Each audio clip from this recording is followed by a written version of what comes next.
Ria just found out that her best friend of 6 years has been slowly ghosting her, and instead of asking why, her brain starts doing something else entirely. It starts lying to her, not to hurt her, to protect her. Today, I'm breaking down 8 ways your mind defends itself without asking permission through one story. By the end of the video, you'll recognize every single one in your own life. Meet Ria. She and Meher have been inseparable since college, but over the last 2 months, the replies got shorter, the plans kept getting cancelled, and today, Ria found out Meher went to a friend's birthday party without even mentioning it to her. This isn't just a friendship fading, it's a live demonstration of an idea that the ego has an unconscious toolkit of tricks to shield itself from psychological pain. These aren't signs that Ria is broken. Psychologists today see them as normal ways almost everyone copes with conflict and hurt. Let's watch her mind go through all of them. Defense mechanism is an unconscious reaction pattern that the ego uses to protect itself from the anxiety that comes from inner psychological conflict. And here's the key part: these mechanisms exist on a spectrum from mature to immature, depending on how much they distort the reality. Denial sits at the immature end because it flat out negates reality. Sublimation sits at the mature end because it lets you indirectly satisfy what you want actually without denying the truth. Today, psychologists don't see these signs as a broken mind. They are seen as normal ways of coping with everyday problems. But lean on anyone too heavily, especially the immature ones, and it starts to become a problem of its own. Keep that spectrum in mind. You are about to watch Ria move across all of it. Day 1. Ria tells herself is she's just busy with work. It's nothing. We are totally fine. Meher hasn't texted first in 3 weeks. Ria's mind is choosing not to see it. This is denial, refusing to accept a reality that's too painful to face. Of all the defense mechanisms, denial is considered the most immature because it doesn't bend the truth, it rejects it outright. It buys Ria a little peace, but reality has a way of forcing itself back in. Day 5. Ria stops thinking about it altogether. When someone asks how Meher is doing, she says, "Good, I think," and actually believes it. That's repression, unconsciously pushing a painful thought so deep you lose conscious access to it. Unlike denial, Ria isn't just rejecting facts anymore, she's just not letting herself feel them at all. The problem? Repressed feelings don't vanish, they surface later, usually somewhere you don't expect. Day 8. Ria's younger sister borrows her charger without asking her, and Ria snaps. Way too harder than the moment deserves. Her sister didn't do anything wrong, but Ria's real hurt has nowhere else to go, so it lands on the nearest safe target. This is called displacement, redirecting an emotion away from the person who caused it onto someone less threatening. It's considered one of the more immature defenses because it doesn't resolve anything. It just relocates the explosion to an innocent bystander. Day 12. Ria starts telling people, "Honestly, I think Meher is probably jealous of me. She's threatened that I have been doing so well lately." Meanwhile, she's the one refreshing Meher's Instagram story every hour. This is called projection, taking an uncomfortable feeling and attributing it to someone else instead of owning it. It feels like an insight. It's actually a mirror Ria doesn't recognize as her own reflection. Day 15. When a mutual friend brings up Meher, Ria says, way too cheerfully, "Oh my god, I'm so happy for her. She deserves all her new friends." Her voice is a little bit too high. Her smile doesn't reach her eyes. This is reaction formation, expressing the opposite of what you actually feel, as a way of keeping the real, uncomfortable emotion out of way. It's not lying exactly. Ria has convinced herself this cheerfulness is real. Day 18. Ria builds a full theory. Honestly, we were kind of growing apart anyway. We wanted different things out of life. This was probably inevitable.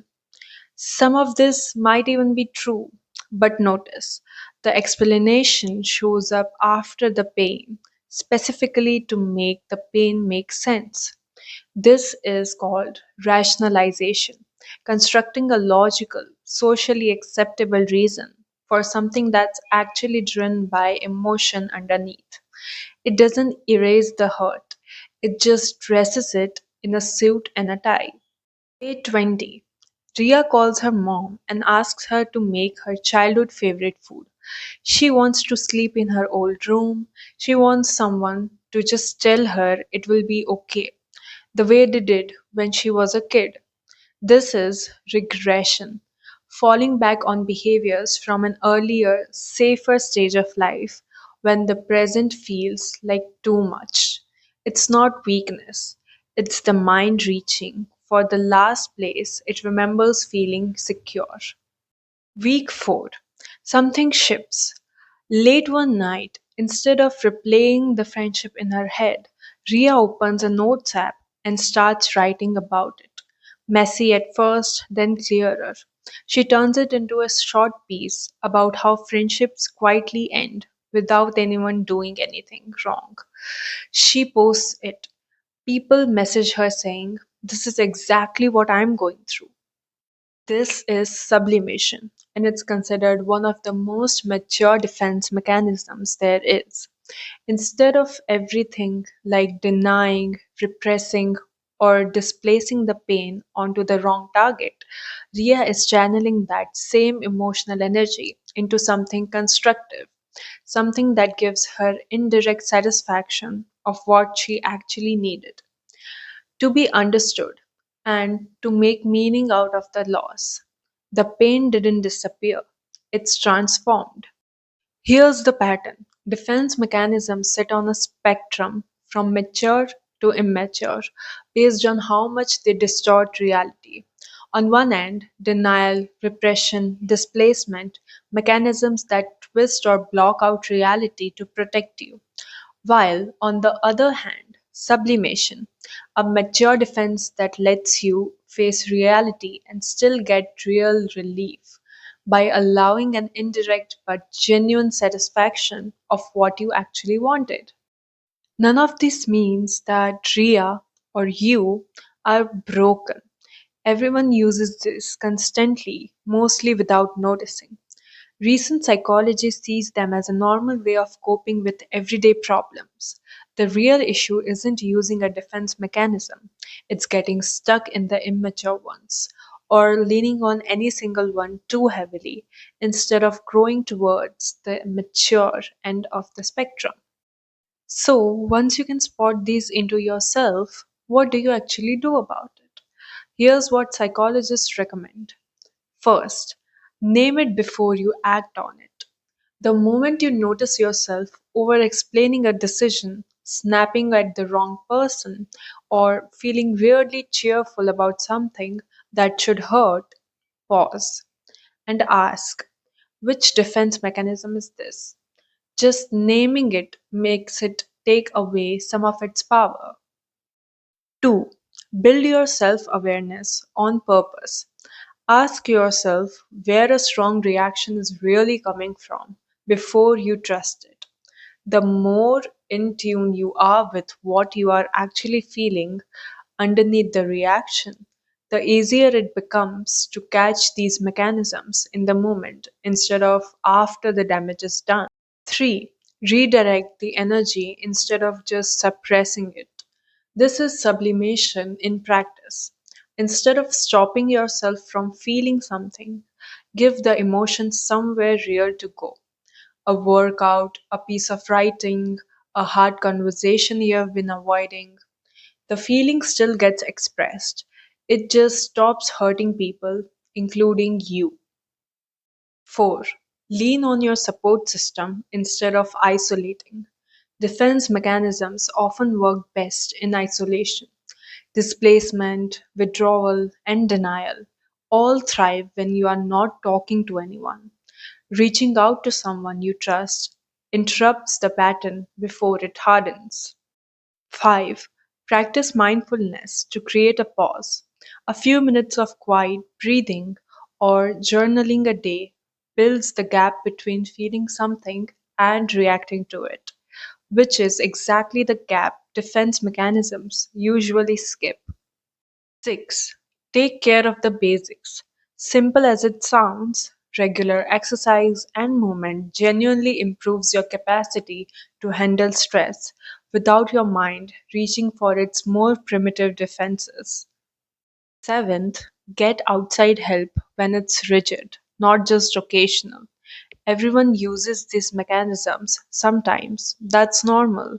But if you notice yourself stuck in the same immature pattern over and over, a therapist or counselor can help you understand where it's coming from and build healthier ways to cope around it. None of this is about eliminating defense mechanisms completely. That's not realistic. And it's not even the goal. The goal is what Ria eventually did: move from the mechanisms that hide the truth from you toward the ones that let you face it and still come out okay. So, the next time you catch yourself explaining away a feeling, snapping at someone who doesn't deserve it, or insisting that you are totally fine, pause.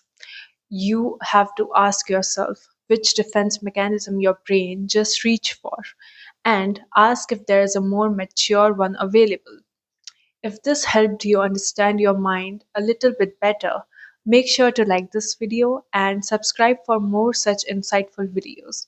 If you made it till the end, thank you so much for watching and see you next week. Bye bye.